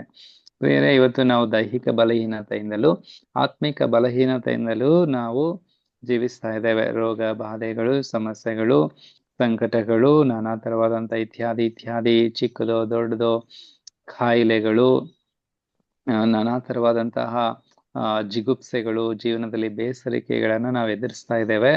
ಇದಕ್ಕೆಲ್ಲ ಕಾರಣ ಏನಪ್ಪಾ ಅಂತ ಹೇಳಿದ್ರೆ, ನಾವು ಹೆಚ್ಚಾಗಿ ದೇವರ ಮೇಲೆ ಆತ್ಕೊಳ್ಳೋದಕ್ಕೆ ಬದಲಾಗಿ ನಮ್ಮ ಮೇಲೆ ನಾವು ಆತ್ಕೊಂಡಿದ್ದೇವೆ, ಅಥವಾ ನಮ್ಮ ಸ್ವಂತ ಜ್ಞಾನದ ಮೇಲೆ ಆತ್ಕೊಂಡಿದ್ದೇವೆ, ಅಥವಾ ನಾವು ಫಿನಾನ್ಷಿಯಲ್ ಮೇಲೆ ಹಾತ್ಕೊಂಡಿದ್ದೇವೆ, ಅಥವಾ ನಮಗಿರುವಂತ ಆಸ್ತಿ ಪಾಸ್ತಿ, ಅಥವಾ ನಮಗಿರುವಂತ ಸ್ಟ್ರೆಂತ್, ನಮ್ಗಿರುವಂತ ಡಾಕ್ಟರ್ಸ್, ನಮ್ಗಿರುವಂತ ಸ್ಥಾನಮಾನಗಳ ಮೇಲೆ ನಾವು ಹಾತ್ಕೊಂಡಿದ್ದೇವೆ. ಸೊ ಇದರಿಂದ ನಾವ್ ಏನ್ ಮಾಡ್ತಾ ಇದ್ದೇವೆ ಅಂತ ಹೇಳಿದ್ರೆ ಸಮಸ್ಯೆ ಸಂಕಟಗಳನ್ನ ಹೆಚ್ಚಾಗಿ ನಾವು ಎದುರಿಸ್ತಾ ಇದ್ದೇವೆ. ಅಫ್ಕೋರ್ಸ್ ನಾವು ದೇವರ ಮೇಲೆ ಹಾತ್ಕೊಂಡಾಗ ನಮಗೆ ಸಮಸ್ಯೆ ಸಂಕಟಗಳು ಬರುತ್ತೆ, ಇಲ್ಲ ಅಂತಲ್ಲ. ಆದ್ರೆ ಅದನ್ನ ನಿಭಾಯಿಸೋದಕ್ಕೆ, ಅದನ್ನ ನಾವು ಎದುರಿಸೋದಕ್ಕೆ, ಅದನ್ನ ಗೆಲ್ಲೋದಕ್ಕೆ ದೇವರು ನಮಗೆ ಸಹಾಯ ಮಾಡ್ತಾರೆ. ಆತ ನಮ್ಮ ಜೊತೆಗಿದ್ದು ನಮ್ಮನ್ನ ನಡೆಸ್ತಾರೆ. ತನ್ನ ಧರ್ಮದ ಬಲಗೈಯನ್ನು ನಮಗೆ ಆಧಾರವಾಗಿಟ್ಟು ನಾವು ಹತ್ತಲಾಗದ ಆಶ್ರಯಗಿರಿಯ ಮೇಲೆ ಆತನ ಹತ್ತಿಸ್ತಾನೆ. ಸೊ ಹೀಗಿರೋದ್ರಿಂದ ನಾವು ದೇವರ ಮೇಲೆ ಹಾತ್ಕೊಳ್ಳೋಣ. ದೇವರು ನಮ್ಮ ಆಶ್ರಯಗಿರಿಯಾಗಿದ್ದಾನೆ, ಆತ ನಮ್ಮ ಬಂಡೆಯಾಗಿದ್ದಾನೆ, ಆತ ನಮ್ಮ ಕೋಟೆಯಾಗಿದ್ದಾನೆ. ಸೊ ನಾವು ರಾಕ್ ಮೇಲೆ ಬೀಳೋಣ, ಆದ್ರೆ ಒಂದ್ ಟೈಮ್ ಬರುತ್ತೆ ರಾಕ್ ನಮ್ಮ ಮೇಲೆ ಬೀಳೋದಕ್ಕೆ. ಪ್ರಿಯರೇ, ನಾವು ರಾಕ್ ಮೇಲೆ ಬಿದ್ದಾಗ, ನಾವು ಬಂಡೆ ಮೇಲೆ ಬಿದ್ದಾಗ ನಾವು ಸುರಕ್ಷತೆಯನ್ನ ಅಥವಾ ಆದರಣೆಯನ್ನ ಅಥವಾ ನಮ್ಮ ಜೀವಿತದಲ್ಲಿ ಸಾಂತ್ವನವನ್ನ ಮತ್ತೆ ನಾವು ಸಂರಕ್ಷಣೆಯನ್ನ ಹೊಂದುತ್ತೇವೆ ನಾವು ರಾಕ್ ಮೇಲೆ ಬಿದ್ದಾಗ. ಅದೇ ಒಂದ್ ಟೈಮ್ ಬರುತ್ತೆ, ಅದು ಪ್ರಕಟಣೆ ಪುಸ್ತಕ 6ನೇ ಅಧ್ಯಾಯದಲ್ಲಿ ಬರೆಯಲ್ಪಟ್ಟ ಹಾಗೆ ಒಂದು ಟೈಮ್ ಬರುತ್ತೆ. ಆ ಟೈಮಲ್ಲಿ ರಾಕ್ ನೀ ನನ್ ಮೇಲೆ ಬೀಳು, ಬಂಡೆ ನೀ ನನ್ ಮೇಲೆ ಬೀಳು ಅಂತ ಹೇಳಿ ನಾವು ಹೋಗಿ ಆ ಬಂಡೆಗೆ ರಿಕ್ವೆಸ್ಟ್ ಮಾಡುವಂತ ಟೈಮ್ ಬರುತ್ತೆ. ಬಂಡೆ ನಮ್ಮ ಮೇಲೆ ಬಿದ್ರೆ ನಮ್ ಗತಿ ಏನಾಗತ್ತೆ? ಅದೇ ನಾವು ಬಂಡೆ ಮೇಲೆ ಬಿದ್ರೆ ನಮ್ ಗತಿ ಏನಿರುತ್ತೆ? ಯೋಚನೆ ಮಾಡೋಣ. ಇವತ್ತು ನಾವು ಬಂಡೆಯಾಗಿರುವಂತ ದೇವ್ರ ಮೇಲೆ ಬೀಳೋದಕ್ಕೆ ಪ್ರಯತ್ನ ಪಡೋಣ. ಆತನ ಮೇಲೆ ನಾವು ಹಾತ್ಕೊಳ್ಳೋದಕ್ಕೆ ಪ್ರಯಾಸ ಪಡೋಣ. ಆತ ನಮ್ಮನ್ನ ಕರೀತಾ ಇದ್ದಾನೆ. ಈ ಸಣ್ಣ ಜೀವಿಯಾದಂತ ಬೆಟ್ಟದ ಮೊಲದ ಮುಖಾಂತರವಾಗಿ ಇವತ್ತು ಈ ವಿಶೇಷ ಪಾಠವನ್ನ ದೇವ್ರು ನಮಗೆ ಹೇಳ್ಕೊಡ್ತಾ ಇದ್ದಾನೆ. ಬೆಟ್ಟದ ಮೊಲಗಳು ಸಣ್ಣ ಜೀವಿಗಳಾಗಿದ್ರು ಅವು ತಮ್ಮ ಸಂರಕ್ಷಣೆಗಾಗಿ ಅವು ಬಂಡೆಯನ್ನ ಹಾತ್ಕೊಂಡಿದ್ದಾವೆ ಎಂಬುದಾಗಿ ಸ್ವಾಮಿ ಹೇಳಿದ್ದಾರೆ. ಹಾಗೆ ನಾವು ಈ ಲೋಕದಲ್ಲಿ ಅಫ್ಕೋರ್ಸ್ ನಾವು ಲೌಕಿಕ ಜ್ಞಾನ, ತಿಳುವಳಿಕೆ, ಡಿಗ್ರಿಗಳನ್ನೆಲ್ಲ ಪಡ್ಕೊಂಡಿರ್ಬಹುದು. ಬಟ್ ಆತ್ಮೀಕ ವಿಷಯದಲ್ಲಿ ನಾವೆಲ್ಲರೂ ಒಂದಲ್ಲ ಒಂದು ವಿಧದಲ್ಲಿ ಬಲಹೀನರಾಗಿದ್ದೇವೆ. ಇಲ್ಲಪ್ಪ, ನಾನು ಎಲ್ಲಾ ವಿಷಯದಲ್ಲೂ ಪರ್ಫೆಕ್ಟ್ ಆಗಿದ್ದೀನಿ, ನನ್ನ ಹತ್ರ ಯಾವ್ದು ನ್ಯೂನ್ಯತೆಗಳೇ ಇಲ್ಲ, ನಾನು ಎಲ್ಲದರಲ್ಲೂ ಪರ್ಫೆಕ್ಟ್ ಆಗಿದ್ದೀನಿ, ಕರೆಕ್ಟ್ ಆಗಿದ್ದೀನಿ ಅಂತ ಹೇಳ್ಕೊಳ್ಳೋರು ಯಾರಾದ್ರೂ ಇದೀವ ನಾವಿಲ್ಲಿ? ಯಾರೂ ಇಲ್ಲ. ಬೈಬಲ್ನೇ ನಮಗೆ ಬಹಳ ಸ್ಪಷ್ಟವಾಗಿ ಹೇಳಿದೆ, ನೀತಿವಂತನೇ ಇಲ್ಲ ಒಬ್ಬನಾದರೂ ಇಲ್ಲ, ಎಲ್ಲರೂ ತಪ್ಪಿ ಹೋಗಿದ್ದಾರೆ ಎಂಬುದಾಗಿ. ಸೊ ಹೀಗಿರೋದ್ರಿಂದ ನಾವು ನಮ್ಮ ಬಲಹೀನತೆಗಳನ್ನ ಅರ್ಥ ಮಾಡಿಕೊಂಡು ನಮ್ಮ ಬಲಹೀನತೆಗಳನ್ನ ಸಂಪೂರ್ಣವಾಗಿ ದೇವರಿಗೆ ಒಪ್ಪಿಸಿಕೊಟ್ಟವರಾಗಿ ಆತನ ಬಲವನ್ನು ನಾವು ಪಡೆದುಕೊಂಡು ಪವಿತ್ರಾತ್ಮನ ಶಕ್ತಿಯನ್ನ ನಾವು ಪಡೆದವರಾಗಿ ಪವಿತ್ರಾತ್ಮನ ಬಲದಿಂದ ಆತನ ಒಂದು ಸಹಾಯದಿಂದ ನಮ್ಮ ಜೀವಿತದಲ್ಲಿ ಸೈತಾನನ ಎಲ್ಲ ಕುತಂತ್ರಗಳನ್ನ ನಾವು ಎದುರಿಸಿ ನಮಗೆ ನೇಮಕವಾದ ಓಟವನ್ನು ನಾವು ಸ್ಥಿರಚಿತ್ತದಿಂದ ಓಡಿ ನಮಗೆ ಸಿಕ್ಕಬೇಕಾದಂತ ಜೀವವೆಂಬ ಜಯಮಾಲೆಯನ್ನ ನಾವು ಹೊಂದಿಕೊಳ್ಳುವಂತಾಗ್ಲಿ. ಈ ಇಡೀ ದಿನ ಮೊದಲುಗೊಂಡು ನಮ್ಮ ಜೀವನ ಪರ್ಯಂತ ಈ ಬೆಟ್ಟದ ಮೊಲದ ಮೂಲಕವಾಗಿ ನಮಗೆ ದೇವರು ಕೊಟ್ಟಂತ ಈ ಜ್ಞಾನವನ್ನ, ಈ ತಿಳುವಳಿಕೆಯನ್ನ, ಈ ವಿವೇಕವನ್ನ ನಾವು ನಮ್ಮದಾಗಿಸಿಕೊಳ್ಳೋಣ. ಮತ್ತು ಈ ಬೆಟ್ಟದ ಮೊಲದ ಹಾಗೆ ನಾವು ಜ್ಞಾನವಂತರಾಗಿ ಜೀವಿಸೋದಕ್ಕೆ ನಾವು ಪ್ರಯಾಸ ಪಡೋಣ. ಹಾಗಾಗ್ಲಿಕ್ಕೆ ದೇವ್ರ ಕೃಪೆ ಮಾಡ್ಲಿ.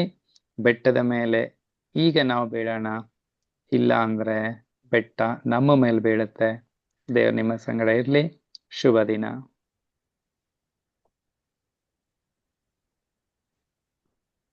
ಆಮೆನ್.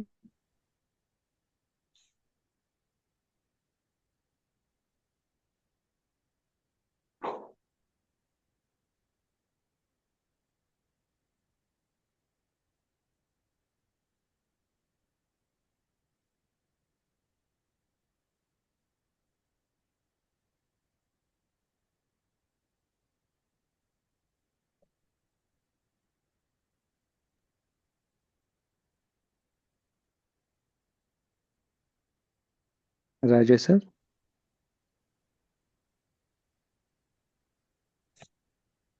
ಸರ್,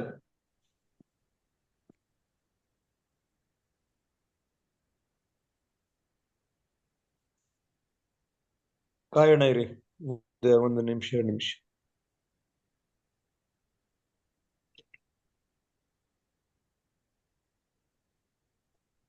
ಓಕೆ, ಹಾಗಾದ್ರೆ ನಾವು ಇವಾಗ ಪ್ರಾರ್ಥನಾ ವಿಜ್ಞಾಪನೆಗಳಿಗೆ ಹೋಗೋಣ. ನಿಮ್ಮಲ್ಲಿ ಯಾರಾದ್ರೂ ಏನಾದ್ರೂ ಪ್ರಾರ್ಥನಾ ವಿಜ್ಞಾಪನೆಗಳಿದ್ದರೆ ದಯಮಾಡಿ ಹಂಚಿಕೊಳ್ಳಿ. ಆ ವಿಜ್ಞಾಪನೆಗಳಿಗಾಗಿ ನಾವು ಪ್ರಾರ್ಥನೆ ಮಾಡಿ ಈ ಬೆಳಗಿನ ಡಿವೋಷನ್ ಅನ್ನು ನಾವು ಮುಕ್ತಾಯಕ್ಕೆ ತರೋಣ.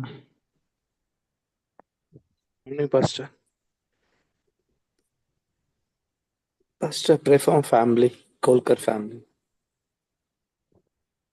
ಓಕೆ, ಪ್ರೇಮನಾಥ್ ಸರ್ ಅವರ ಕುಟುಂಬಕ್ಕಾಗಿ ನಾವು ಪ್ರಾರ್ಥನೆ ಮಾಡೋಣ.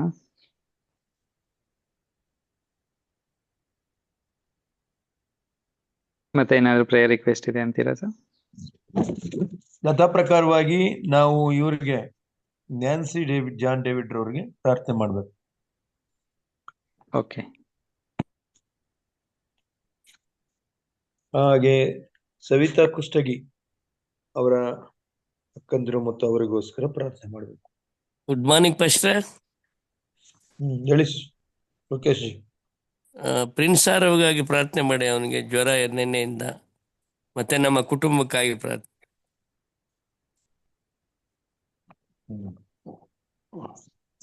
ಬರ್ಕೊಳ್ಳಿ. Praise Lord. ನಮ್ಮ ಪಾಸ್ಟರ್ ಜಾನ್ಸನ್ ನಮ್ಮ ಮಗ ರಾಜ್ ರಿಚರ್ಡ್ಸನ್ಗೋಸ್ಕರ ಅವನ ಅಡ್ಮಿಷನ್ಗೋಸ್ಕರ ಪ್ರೇಯರ್ ಮಾಡ್ಬೇಕು.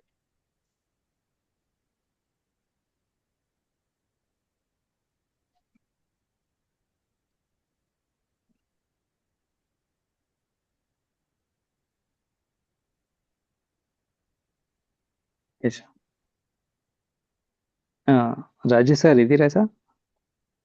ಇದ್ದೀನಿ, ಪ್ರಾರ್ಥನೆ ಮಾಡಿ. Okay sir.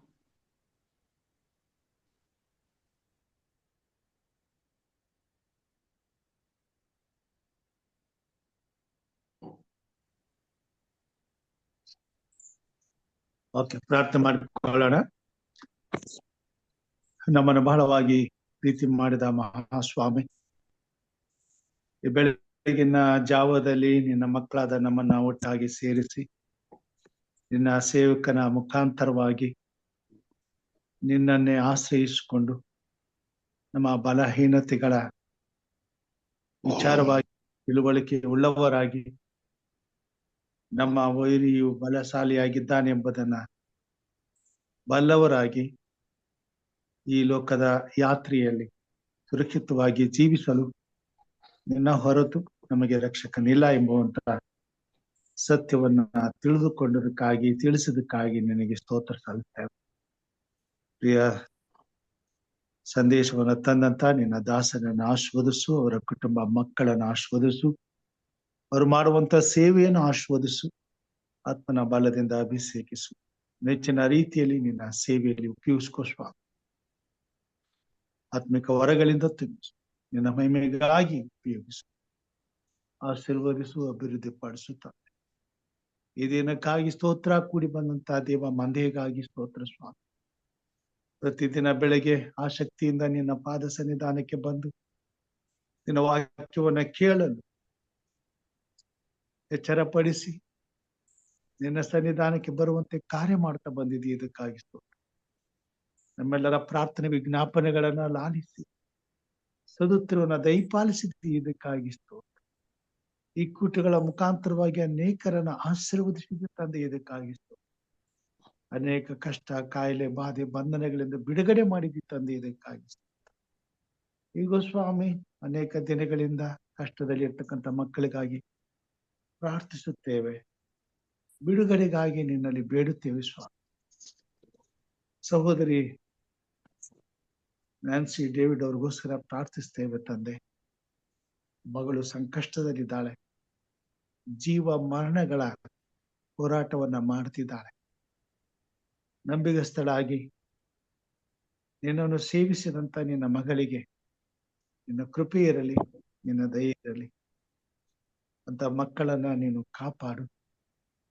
ನಿನ್ನ ಹೊರತು ಅವರಿಗೆ ರಕ್ಷಕನಿಲ್ಲ ಸ್ವಾಮಿ.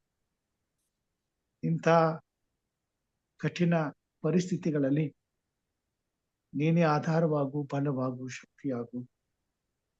ಆ ಕುಟುಂಬದ ಹಿತಕ್ಕಾಗಿ ಆ ಮಗಳನ್ನ ನೀನು ಮುಟ್ಟಿ ಸ್ವಸ್ಥಪಡಿಸು. ನಿನ್ನ ಮಗನಾದಂತ ಜಾನ್ ಡೇವಿಡ್ ಅವರನ್ನು ಆಶೀರ್ವದಿಸು, ಅವರನ್ನು ಬಲಪಡಿಸು, ಧೈರ್ಯಪಡಿಸು.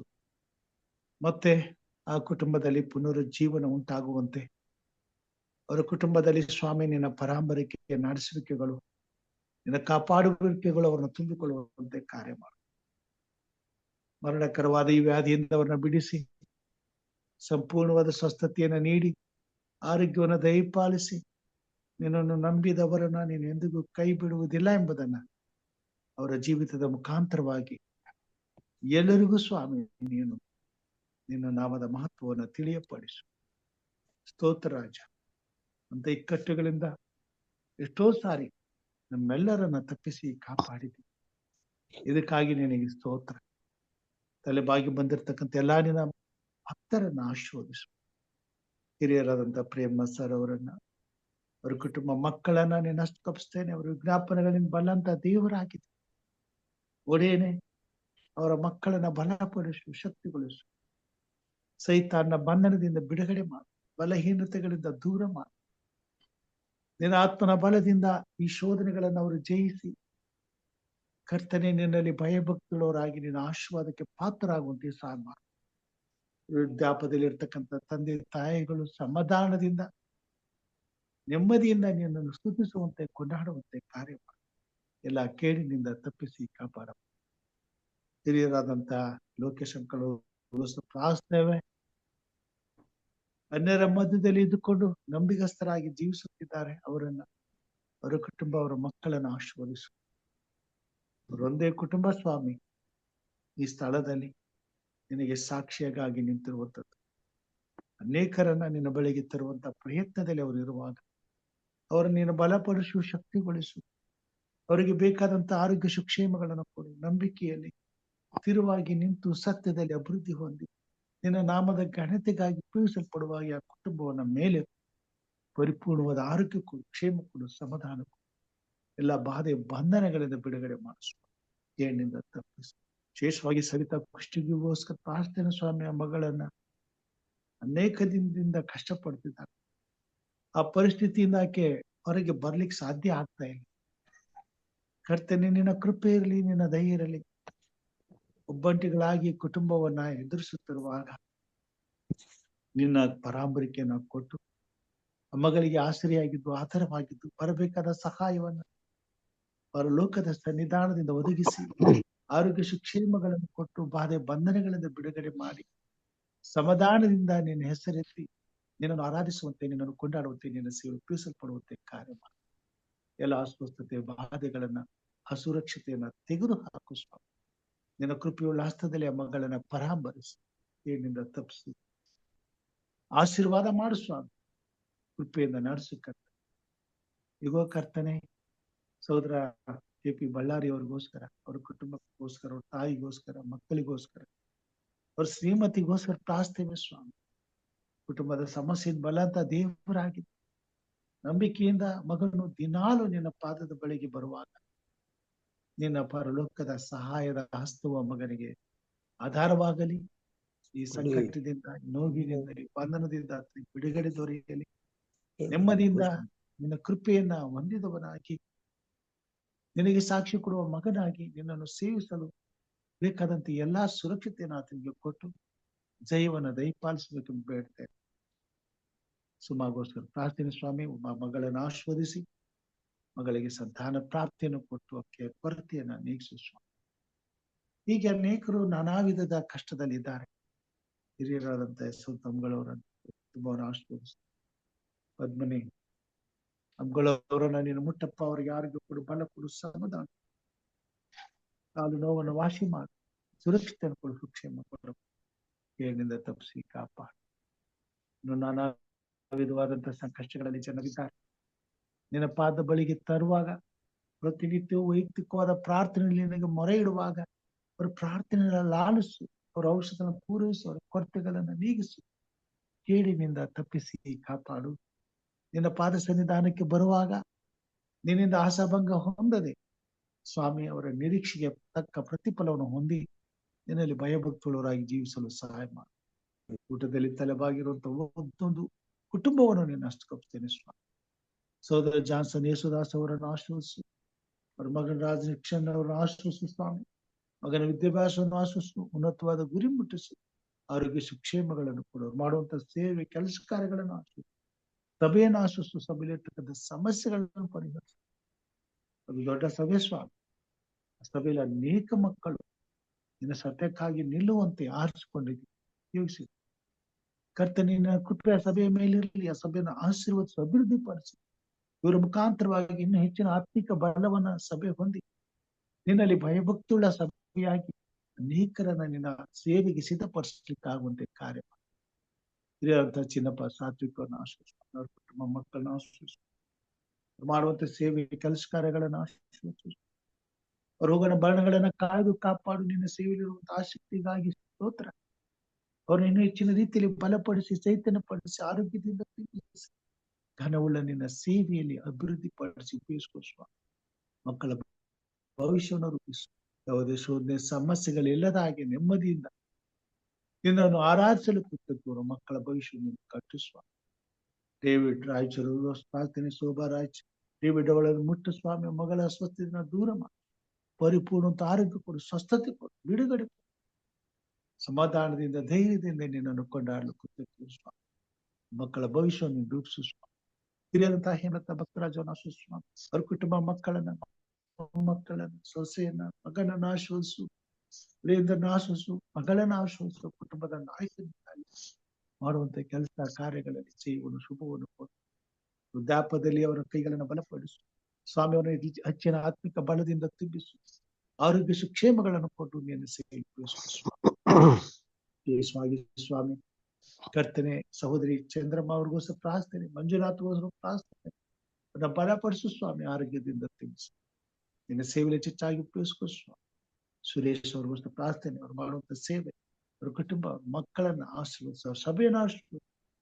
ಪ್ರಾಯದಲ್ಲಿಯೇ ನಿನ್ನ ನಗುವನ್ನು ಹೊರತಿರುವಾಗ ಆ ಮಗನಿಗೆ ಇನ್ನಷ್ಟು ಬಲವನ್ನು, ಚೈತನ್ಯವನ್ನು, ಜ್ಞಾನವನ್ನು ಕೊಟ್ಟು ನಿನ್ನ ನಾಮದ ಘನತೆಗಾಗಿ ಸ್ವಾಮಿ ಕರ್ನಾಟಕದ ಪ್ರಾಂತ್ಯದ ಮೂಲೆಯಲ್ಲಿ ಅವರ ಸೇವೆ ಉಪಯೋಗಿಸಲ್ಪಡುವಂತೆ ಕಾರ್ಯ ಮಾಡು, ಉಪಯೋಗಿಸ್ಕೋ.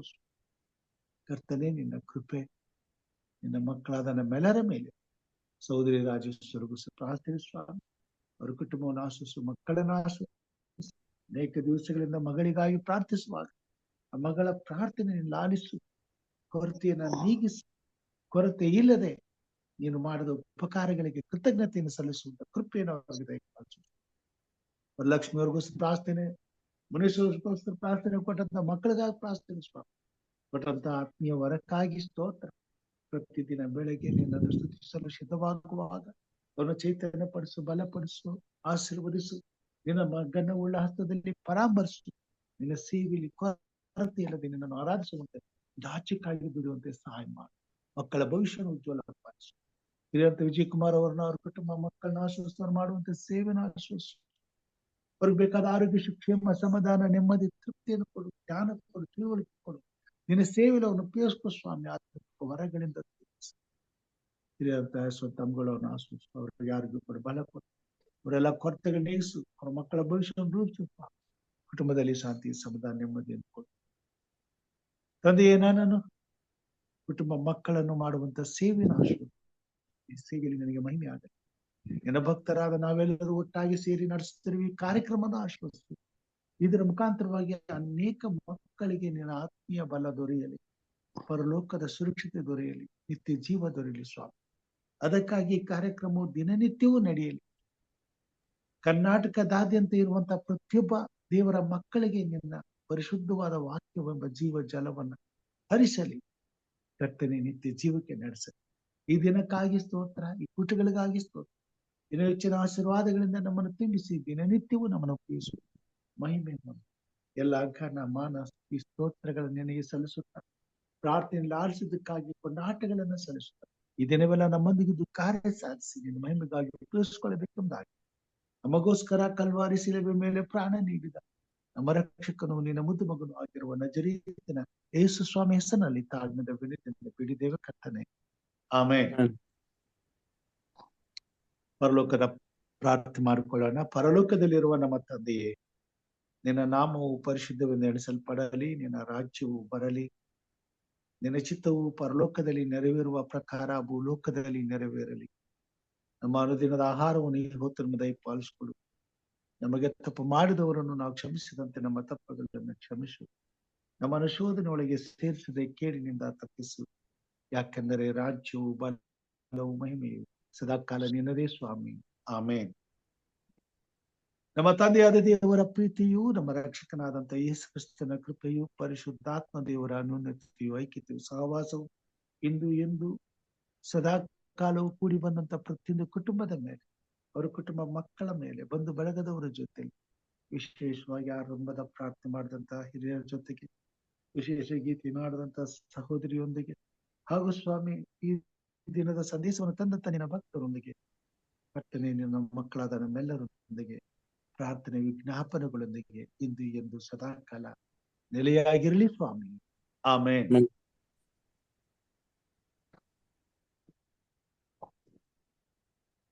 ಕ್ರೈಸ್ತಲ ದೇವರ ನಾಮಕ್ಕೆ ಸ್ತೋತ್ರವಾಗಲಿ. ಈ ದಿನದ ಸಂದೇಶಕ್ಕಾಗಿ ಬೋಧಕರಾದಂತ ಸುರೇಶ್ ಕೆ ಅವರಿಗೆ ನಾನು ವಂದನೆಗಳನ್ನ ಸಲ್ಲಿಸ್ತೇನೆ. ಕರ್ತನು ನಿಮ್ಮನ್ನು ಆಶೀರ್ವಾದ ಮಾಡ್ಲಿ. ಹೀಗೆ ಘನವುಳ್ಳ ಸೇವೆಯಲ್ಲಿ ನಿಮ್ಮನ್ನು ಉಪಯೋಗಿಸಿಕೊಳ್ಳಲಿ, ಅಭಿವೃದ್ಧಿ ಪಡಿಸಲಿ. ಇನ್ನು ಹೆಚ್ಚೆಚ್ಚಾಗಿ ಕೂಟಗಳಲ್ಲಿ ಭಾಗವಹಿಸಿ ಆತ್ಮೀಯವಾದಂತ ಸಂದೇಶಗಳನ್ನ ನೀಡಿ ಈ ಕೂಟಗಳಲ್ಲಿ ನಿಮ್ಮನ್ನು ಕೇಳುವಂತ ಪ್ರತಿಯೊಬ್ಬರನ್ನು ಆಶೀರ್ವದಿಸಲಿ ಎಂಬುದಾಗಿ ಹಾರೈಸುತ್ತಾ ನಿಮಗೆ ಶುಭಾಶಯಗಳನ್ನ ಕೋರ್ತೇನೆ. ದೇವರು ನಿಮ್ಮನ್ನು ಆಶೀರ್ವಾದ ಮಾಡ್ಲಿ. ವಿಶೇಷವಾಗಿ ಆರಂಭದ ಪ್ರಾರ್ಥನೆ ಮಾಡಿದಂತ ಹಿರಿಯರಾದಂತ ವಿಜಯ್ ಕುಮಾರ್ ಸಾರ್ ಅವರಿಗೂ, ವಿಶೇಷ ಗೀತೆಯನ್ನು ಹಾಡಿದಂತ ಸಹೋದರಿ ವರಲಕ್ಷ್ಮಿ ಅವರಿಗೂ ವಂದನೆಗಳನ್ನ ಸಲ್ಲಿಸ್ತೇನೆ. ಕರ್ತನು ನಮ್ಮೆಲ್ಲರೊಂದಿಗಿರಲಿ, ಈ ದಿನವನ್ನು ಆಶೀರ್ವದಿಸಲಿ, ಆತನ ಮಹಿಮೆಗಾಗಿ ಉಪಯೋಗಿಸಲಿ. ಸಾಯಂಕಾಲ ಮತ್ತೆ ಅಂತಾರಾಷ್ಟ್ರೀಯ ಕನ್ನಡ ಸಭಾತಾಲ ಪಾಠಗಳನ್ನ ಕಲಿಯಲು ನಾವೆಲ್ಲರೂ ಒಟ್ಟಾಗಿ ಬರುವಂತೆ ಕಾರ್ಯ ಮಾಡಲಿ ಎಂಬುದಾಗಿ ಪ್ರಾರ್ಥಿಸುತ್ತಾ ಕರ್ತನ ಕೃಪಾಸ್ತಕ್ಕೆ ನಮ್ಮೆಲ್ಲರನ್ನು ಒಪ್ಪಿಸಿಕೊಡುತ್ತಾ ಬೆಳಗಿನ ಶುಭಾಶಯಗಳನ್ನ ಕೋರ್ತೇನೆ. ಕರ್ತನ ಕೃಪೆ ನಮ್ಮೆಲ್ಲರ ಸಂಗಡ ಇರಲಿ. ಆಮೆನ್.